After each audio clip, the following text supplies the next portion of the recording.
live in a desert. I went to a movie. I was at a meeting here a while back, and I thought I was the last speaker, and a person got up behind me, and I went to a movie, and we were talking about water shortage. Came out of the movie in Clovis, and there was enough water running down the gutter that it would have probably restored the salmon flow in the San Joaquin River. And I made that remark. I said, and you go to Fresno, it's worse. There's water running up and down the gutters, and here we're talking about we're short of water. And the guy behind me got up, and he was from Australia. And I said, you know, we got to quit. We got to get rid of lawns. He said, in Australia, they don't go around and check on water meters or if there's water in the gutters. If there's a green lawn, you're in trouble, because they don't allow any watering of any lawns. And we're going to have to come to that, whether we like it or not. You have a glass full of water, and there's all these straws in it, and if we're not careful, we're going to suck that sucker dry. And we can't allow that to happen. We're going to have to get together and say, we have to live by our environment. I don't care what anyone said. God created so much water, He created everything, and we're supposed to be stewards of the land and the water. You know, we're doing it. We're destroying it. It doesn't make sense. You know, and greed is the biggest culprit. That and the big population. Yep. You know, I live in San Francisco, and I'm a salmon fisherman, so I know how important water is. And my backyard is wild, and my front yard is, you know, I got a buckeye tree and native California stuff, and not a drop of water goes on my landscaping. And I drove through the valley this morning, and I saw the amount of water and the huge production that's going on there. And I saw all these people's lawns that are growing these like Kentucky bluegrass down there in the desert. And you know, I felt pretty stupid. Because here I am in San Francisco turning the water off when I brush my teeth, and there's not a drop that goes on my yard, and I don't wash my truck, and I don't do anything. I'm careful with water. And I drove through that valley for 5 hours this morning, and I saw more water than I've seen ever. And they say they don't have any water. It's a dust bowl. It's drying up, and the sky is going to fall, and agriculture is going to disappear as we know it. That's a bunch of garbage. You know, 25 years ago, when I was in Washington, D.C., they were talking about, you know, everybody's afraid we're going to get imported food. Half the food you're eating today is from China. 80% of the fish is from overseas. Overseas. Yeah. And 25 years ago, they used to have a book called Fauces, and it told every pound of what was exported and what was imported. 25 years ago, we didn't grow enough to feed our own population, and we were importing it. And the imports were causing our surpluses. It's crazy. It's of record. I'm not making this up. You could dig it up, and everything in Washington D.C. is there forever. You can go to the Library of Congress and probably dig up from year one.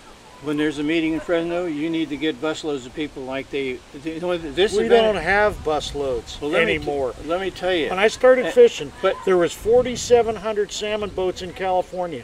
The last time we were allowed to fish, 400 boats delivered fish. Okay. We don't have busloads of people. I know. But listen to this. You know, you saw the march on TV where they marched for 4 days. Yeah. All those people were paid to march by the money people. And the people that weren't paid were threatened with their jobs. If they didn't get on that bus, they didn't have labor buses, they had refrigerated buses.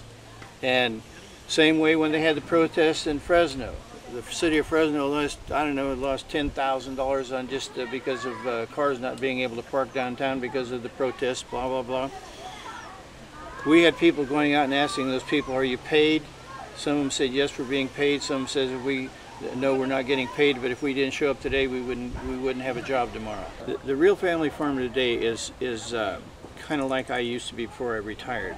We're on the treadmill, kind of like the fisherman. You got to get up every morning and you got to get out there and hump it from dark to make a living. Yep. And that's why they can't participate in marches and stuff like that. All these marching people are people that are working for the millionaires and billionaires.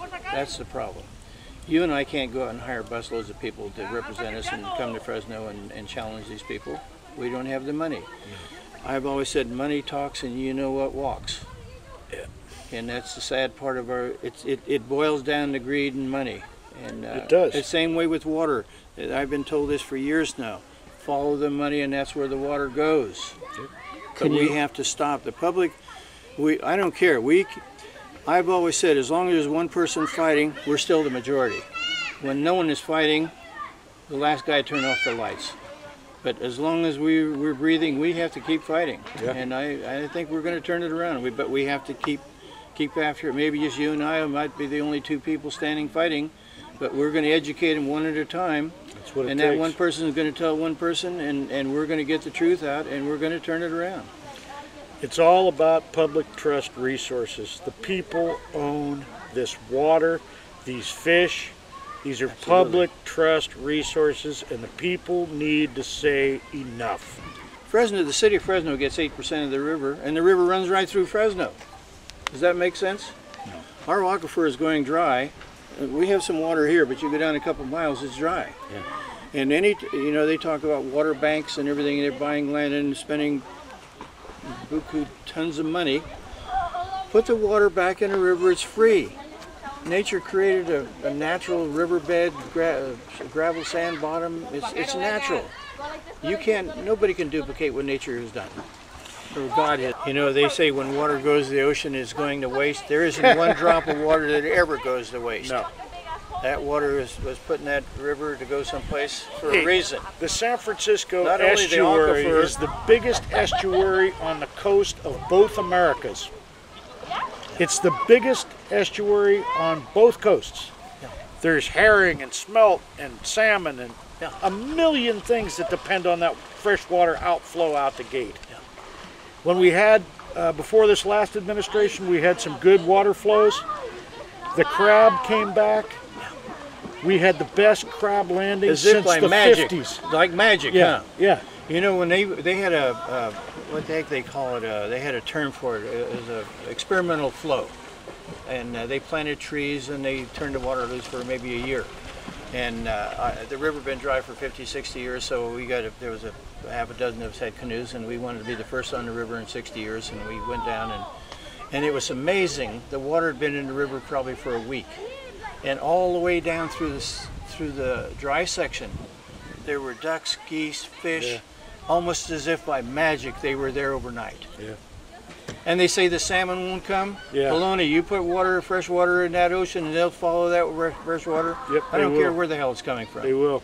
Well, they did that on the East Coast. They tore that dam down, been there for 200 years. And they hadn't had any strapers. It was 150 miles up the river. And within 6 months of them tearing that dam, a couple of dams out on that river, they had strapers spawning. Coming up again. Over 100 miles up the river. Within 6 months. And the salmon would be the same. They say that can happen. And Yeah. Cole Upton said, well, you know, only the retarded salmon will be the ones that'll come up here. And Hey, those are the ones I catch.